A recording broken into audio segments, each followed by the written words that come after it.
तो last video में हमने सीखा था कि अगर आपको कोई नंबर दिया जाए तो उसकी डिजिट्स कैसे एक्सट्रैक्ट कर सकते हैं। इस वाले वीडियो में हम सीखेंगे कि अगर आपको डिजिट्स दी जाए तो आप उससे नंबर वापस कैसे बना सकते हैं। ये वाला जो बेसिक कंसेप्ट है ये आपको बहुत ही कॉमन प्रॉब्लम्स में यूज होता हुआ दिखेगा। जैसे for example first problem is कि आपको नंबर को रिवर्स करना है। फॉर एग्जांपल अगर आपका नंबर 324 है तो रिवर्स करके 423 हो जाना चाहिए। इधर ये कंसेप्ट यूज होगा। दूसरा एक और जो कॉमन क्वेश्चन है वो है कि आपको चेक करना है कि आपका नंबर पैलिंड्रोमिक है कि नहीं। फॉर एग्जाम्पल 121 आगे से पढ़ो तो भी ये 121 है, पीछे से पढ़ोगे तो भी 121 है। तो इन दोनों बेसिक क्वेश्चन को सॉल्व करने के लिए अभी हम जो कंसेप्ट सीखेंगे वो काम आएगा। तो let's get started with that. So basically आपको सिंपली अभी बोल सकते हो कि अभी शायद आपको इसे डायरेक्ट स्ट्राइक ना करे, बट एक छोटा सा मैथ का फॉर्मूला ही है जो मैं इंप्लीमेंट करूंगा जिसकी वजह से आपका नंबर ऑटोमेटिकली डिजिट से बनेगा। तो लेट्स से अभी मान के चल लेता हूँ कि मेरे को जो डिजिट्स दी गई हैं वो एक एरे में दिया गया है। तो लेट्स से मेरे को यहाँ पे डिजिट दिए 324, तो इनसे जो नंबर बनना चाहिए वो होगा 324।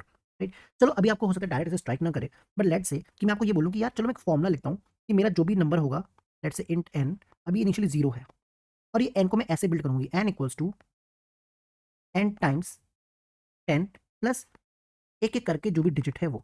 अब ये फॉर्मूला अगर मैं इतना सा फॉर्मूला सीखूं और इसकी वर्किंग देखूं तो लेट्स से कि क्या मेरा नंबर बिल्ड होता है कि नहीं होता है। तो लेट्स से अभी मैं आई इक्वल्स टू जीरो पे खड़ा हूँ, यहाँ पर हूँ बेसिकली मैं। राइट। तो अभी इस केस में मेरे पास एन में क्या है, अभी एन इनिशियली मेरा जीरो है, या फिर मैं इसको यहाँ लिखता हूँ ऐसे। तो बेसिकली ये मेरा एन है और एन की वैल्यू अभी मेरी इनिशियली जीरो है। अब मैं ये वाला फॉर्मूला इसमें यहाँ पे लगाता हूँ। ठीक है, जब मैं आई इक्वल्स टू जीरो पे खड़ा हूँ तो ये एन क्या है, n zero into 10 plus array i, और एरे आई की वैल्यू क्या है 3। तो बेसिकली यहाँ पे 3, तो एन की वैल्यू हो गई 3।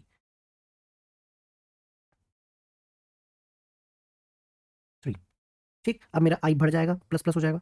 आई यहाँ से उठ के आपका आई अब यहाँ आ गया 2 पे। तो अब आई इक्वल्स टू 1, मतलब फर्स्ट इंडेक्स पे। बिल्कुल जीरो इंडेक्स है, ये फर्स्ट है, ये 2 इंडेक्स है। राइट। तो आई की वैल्यू 1 पे होगी। अब दोबारा ये फॉर्म लगेगा एन इक्वल्स टू, अब एन की वैल्यू यहाँ पर अभी क्या है, एन की वैल्यू हो गई है 3। तो बेसिकली हो जाएगा 3 इंटू 10 प्लस जो भी एरे आप आई खड़े हो, तो एरे आई जो भी मेरा खड़ा है तो वो उस पर वैल्यू है 2। तो बेसिकली 2, तो ये आंसर आएगा 32 और एन की वैल्यू 32 स्टोर हो जाएगी। तो यहाँ पे 32 हो गया। अब आई आपका दोबारा इंक्रीमेंट हो जाएगा, आई यहाँ से हट के यहाँ आ जाएगा, आई की वैल्यू हो गई 2। दोबारा ये फॉर्मूला लगेगा एंड इस केस में क्या होगा, एन इक्वल्स टू, एन के लिए अभी इनिशियली क्या है 32। तो बेसिकली यहाँ पर हो जाएगा 32 इंटू 10 प्लस आई जिस पे खड़ा है वो जो कि है 4। तो ये हो जाएगा आपका 324। आपका पूरा एरे खत्म हो गया, आप बाहर निकल जाओगे एंड बाहर निकलने के बाद फाइनल जो एन रहेगा जो कि हो जाएगा 324, और वही आपका नंबर है।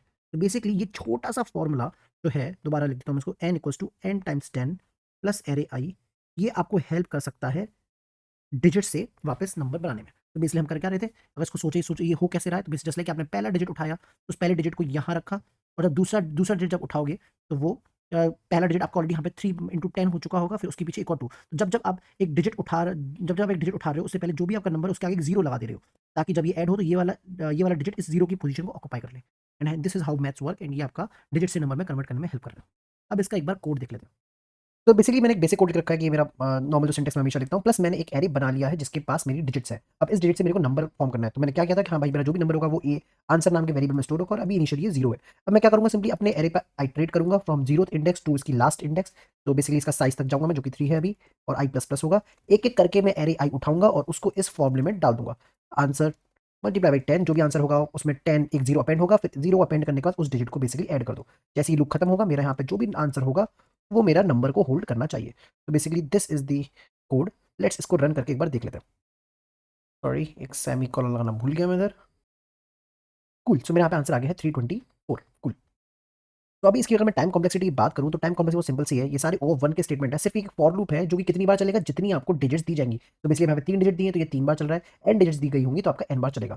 Correct. So basically it is O of N, या फिर O of number of digits. And space complexity की बात करें तो वो होगी आपके यहाँ पे ओ ऑफ 1, बिकॉज मैं आंसर के अलावा और कोई भी वेरिएबल ऐसा एक्स्ट्रा नहीं बना रहा हूँ। करेक्ट। इसमें बस एक चीज जो बहुत इंपॉर्टेंट ध्यान रखने वाली है कि हो सकता है आपको यहाँ पे इसके अलावा और भी बहुत सारी डिजिट दी जाए, जैसे 5 6 7 फिर 8। अब यहाँ पर बस एक बात ध्यान रखिएगा कि मैं अपना जो भी नंबर बनाता जा रहा हूँ उसको एक डेटा टाइप में स्टोर कर रहा हूँ। अब इस डेटा टाइप के अगर ऊपर नंबर चला गया तो ओवरफ्लो वाली कंडीशन हो जाएगी, जिससे मेरा नेगेटिव मतलब घूम के नेगेटिव में भी घुस सकता है। तो अगर आपको कभी वैसा एनकाउंटर हो तो आप समझ जाइए कि आपको अपना डेटा टाइप को बढ़ाना पड़ेगा, शायद आपको इतनी ज्यादा डिजिट्स दे दी गई हैं जो कि उस डेटा टाइप पे फिट नहीं हो पा रही हैं। ठीक है। अब बात कर लेते हैं कि ये कंसेप्ट से जो मैंने आपको पहला क्वेश्चन बताया तो कि था रिवर्स ए नंबर। अब ये कैसे सॉल्व होगा? तो अब यहाँ पे देखते हैं कि लेट्स से आपको नंबर दे रखा है, लेट्स से यही 324 और आपको इसको रिवर्स करके जो भी आपका आंसर है वो क्या होना चाहिए 423, राइट? अब इसको कैसे सोच सकते हैं? अभी तक हमने दो कंसेप्ट पढ़ चुके हैं। पहला कंसेप्ट ये कि हमें डिजिट निकालना आता है, डिजिट एक्सट्रैक्ट करना आता है, एंड दूसरा जो कंसेप्ट हमने सीखा है वो ये कि नंबर फॉर्म कैसे कर सकते हैं फ्रॉम द डिजिट्स, राइट? अब देखते हैं क्या अगर मैं इसको ऐसे सोचूं तो देखना क्या मेरी बात बनेगी कि लेट से मैंने डिजिट एक्सट्रैक्शन का लॉजिक देखा था अपने लास्ट वीडियो में, उसमें एक एक पीछे से मेरी डिजिट एक्सट्रैक्ट होती है। पहले 4 एक्सट्रैक्ट होगा, फिर 2 एक्सट्रैक्ट होगा, फिर 3 एक्सट्रैक्ट होगा। तो बेसिकली जब n इक्वल्स टू 324 है तो मेरा सबसे पहले 4 आएगा एक्सट्रैक्ट होकर, फिर 2 आएगा, फिर 3 आएगा। एक तरह से मान लो ये मेरा एरी था, राइट? एंड ये एरी का अगर मैं वही एक एक नंबर को उठा के नंबर बनाता अपने ऊपर वाले फॉर्मुला से तो मेरा ऑटोमेटिक 423 बन जाता, करेक्ट? तो अगर मैं ऐसे सोचूं तो लेट्स इसका कोड क्या होगा? तो लेट्स से मेरा जो रिवर्स करके जो भी आंसर आएगा वो मेरे इंट आंसर वाले वेरिएबल में रहेगा, जिसकी वैल्यू अभी मैं इनिशियली 0 असाइन कर देता हूँ। अब मैं क्या करूंगा, मेरा जो भी n दे रखा है मेरे को, मैं उसमें से डिजिट अपनी एक्सट्रैक्ट करना स्टार्ट करूंगा। एंड डिजिट एक्सट्रैक्ट करने का मैंने कोड आपको पहले एक्सप्लेन किया ही है, वो सिंपली से मैं यहाँ पे डायरेक्ट राइट कर देता हूँ। तो बेसिकली मैंने यहाँ पे डिजिट एक्सट्रैक्ट करने का कोड लिख दिया है कि पहले मैंने रिमाइंडर निकाला, basically that would be my last digit. तो बेसिकली जब पहली बार चलेगा एन तो ये 4 एक्सट्रैक्ट होगा सबसे पहले। अब मैं बस यहाँ पे एक छोटा सा फॉर्मुला ये लिख दूंगा कि जैसे ही मेरी लास्ट डिजिट एक्सट्रैक्ट हो, उस लास्ट डिजिट को आंसर में ऐसे अपेंड कर दो इंटू 10 प्लस डी। तो बेसिकली फर्स्ट आइट्रेशन में, एंड अगेन ये पूरा लूप मेरा एक एक करके डिजिट पूरी मेरी एक एक करके मेरा पहले डिजिट पूरी एक्सट्रैक्ट होगी एंड वो आंसर में अपेंड होती चली जाएगी। एंड जैसे ही मेरा पूरा एन जीरो हो जाएगा, जो भी मेरा आंसर में नंबर होगा वही मेरा रिवर्स्ड आउट नंबर होगा और उस नंबर को बेसिकली मैं प्रिंट करा दूंगा। तो बेसिकली ये काम कैसे कर रहा है? सबसे पहले आपका जैसे भी N324 है, सबसे पहले आपकी 4 एक्सट्रैक्ट होगा, 4 एक्सट्रैक्ट हुआ, आंसर के अंदर 4 चला गया, ठीक है? फिर उसके बाद आपका 2 एक्सट्रैक्ट होगा। तो जब 2 एक्सट्रैक्ट होगा तो मैं क्या कर रहा हूँ कि 4 के आगे 0 पेंड कर दे रहा हूँ यहाँ पे 0, फिर उसके बाद उसमें +2 हो जाएगा तो बेसिकली 42 बन जाएगा। फिर उसके बाद आपका डिजिट एक्सट्रैक्ट होगी वो 3 एक्सट्रैक्ट होगी। अगेन उस टाइम में क्या करूँगा 42 को मैं 10 से मल्टीप्लाई करके 0 पेंड कर दे रहा हूँ और उसमें +3 करके बेसिकली यहाँ पे 3 कर दे रहा हूँ। तो आपका यहाँ पे ऐसे आपका आंसर बन जाएगा 423। तो बेसिकली अब इसका कोड देख लेते हैं कि नंबर को रिवर्स कैसे करना है। तो लेट्स से मेरे पास एक नंबर है n जो कि मैंने यूजर से ले लिया, राइट? अब बेसिकली मैं क्या करूंगा, जैसे मैंने आपको बताया कि मैं इस नंबर की एक एक करके डिजिट एक्सट्रैक्ट करूंगा और मुझे पता है डिजिट होती है वो हमेशा पीछे से एक्सट्रैक्ट होती है और उस पीछे से जो भी डिजिट होगी मैं उससे उसको अपने रिवर्स नंबर में, मतलब इसे डिजिट एक्सट्रैक्ट हुई उसको मैं अपने आंसर में बिल्ड करूंगा। कैसे? सिंपल सा ऐसा है कि मैं भाई यहाँ पे इसकी डिजिट एक्सट्रैक्ट करूंगा तो डिजिट एक्सट्रैक्ट मेरी ऐसे होती है। अब ये जो डिजिट आ गई इसको मैं आंसर में अपने अपेंड करूंगा। तो बेसिकली आंसर में एक 0 लगाया मैंने और उस डिजिट को ऐड कर दिया। अब और फिर मुझे डिजिट एक्सट्रैक्शन का लॉजिक तो मैं आपको बता चुका हूं, उसमें बस मुझे ये और लिखना होगा। तो बेसिकली इस वाइल लूप में आपका डिजिट एक्सट्रैक्ट होगा, जैसे आपका पीछे से एक एक डिजिट आएगा आप उस डिजिट को आंसर में एक 0 लगा के अपेंड करते जाओगे। तो आपका यहाँ पे जो आंसर है वो रिवर्स नंबर बन जाना चाहिए। ये जैसे ही मेरा पूरा खत्म होगा लूप, मेरा जो भी आंसर होगा that should be the reverse number. इसको अगर मैं चला के देखूं तो लेट्स से मैंने यहाँ पे नंबर दिया 324, बेसिकली अभी रिवर्स होकर आपका आ जाएगा 423, विच इज ऑल फाइन।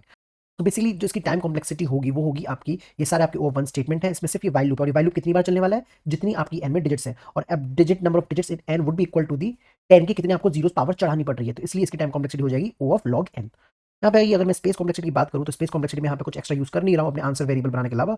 तो एन में चाहे कितनी भी डिजिट हो हमेशा सिर्फ एक ही वेरिएबल बनेगा, that's why it is constant which I represent it as O of 1। अब नेक्स्ट जो मैंने यहाँ पे आपको बोला कि जो नेक्स्ट इंपॉर्टेंट क्वेश्चन जो इससे रिलेटेड होता है वो होता है कि check if the number is palindrome, sorry for my bad handwriting, is palindrome.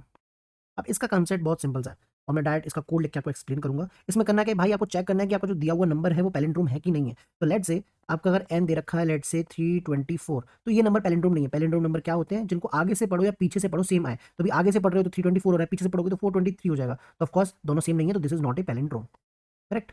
अब बात कर लेते हैं लेट्स से एक और एग्जांपल में, जैसे 121। अब इसको आगे से पढ़ोगे तो भी 121 है और पीछे से पढ़ लोगे तो भी 121 ही है। तो ऐसे केस में this is a palindrome, correct? तो यहाँ पे साफ साफ स्ट्राइक कर जाता है कि अरे भैया ये तो बहुत सिंपल सा है, मेरे को जो भी नंबर दिया जाएगा, लेट्स से मुझे नंबर दिया गया 10101, राइट? मैं क्या करूंगा, इस नंबर को सिंपली रिवर्स कर दूंगा। तो मैंने अभी रिवर्स करने का कंसेप्ट पढ़ा और जो भी मेरा रिवर्स करके नंबर आएगा वो आंसर में लेट्स से मैंने स्टोर करा लिया, करेक्ट? अब अगर आंसर और एन आपस में बराबर है तो पैलिंड्रोम है, और अगर नहीं है तो वो पैलिंड्रोम नहीं है। सिंपल सी बात है। तो basically this is the only concept कि आपको जो भी एन दिया जाएगा उसका रिवर्स नंबर फॉर्म कर लो और रिवर्स नंबर को ओरिजिनल नंबर से चेक करा लो। अगर वो नंबर बराबर हो रहे हैं तो पैलिंड्रोम है, नहीं तो नहीं है। इसका कोड भी देख लेते हैं कि मुझे नंबर जब चेक करना है कि वो पैलिंड्रोम है कि नहीं है तो वो कैसे करूं। तो लेट्स से मेरा वही एक नंबर एन लिया जिसको मैंने अपने यूजर से लिया, एंड मैंने जो लॉजिक बताया वो सिंपल सा क्या है कि in order to check the palindrome आप उस नंबर का रिवर्स नंबर फॉर्म कर लोगे। तो ये वाला जो कोड है ये मेरा बेसिकली आंसर में उसका रिवर्स स्टोर करा देगा।